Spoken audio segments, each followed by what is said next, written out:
आपने मज़दूर को देखा होगा कि वो सुबह से लेकर और शाम तक कैसे मेहनत करता रहता है, और वो ये मेहनत सिर्फ सुबह से शाम तक नहीं कर रहा, वो अपने बचपन से लेकर और बुढ़ापे की हालत तक मेहनत करता रहता है। सुबह को जो ईंटें उठाना शुरू करता है वो शाम तक तीसरी चौथी मंजिल तक ईंटें ही पहुंचाता रहता है।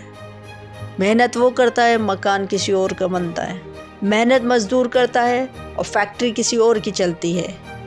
मेहनत मज़दूर करता है और पैसे कोई और बनाता है, क्योंकि मज़दूर तो सिर्फ इतना ही कमा पा रहा है कि वो शाम तक का गुजारा कर सके। तो क्या ज़िंदगी में सिर्फ मेहनत करना काफ़ी है? No, I totally disagree with this. Do hard work with smart work. अगर आपने हार्ड वर्क के साथ स्मार्ट वर्क किया, so you can be successful in your life. आज अगर आपके पास कुछ नहीं है, दैट्स नॉट द प्रॉब्लम। अगर आज आपके पास रिसोर्सेज नहीं है, that's not the problem, that's not the reason you can give to your life. Try to find out the resources, use your wisdom, give the right direction to your life.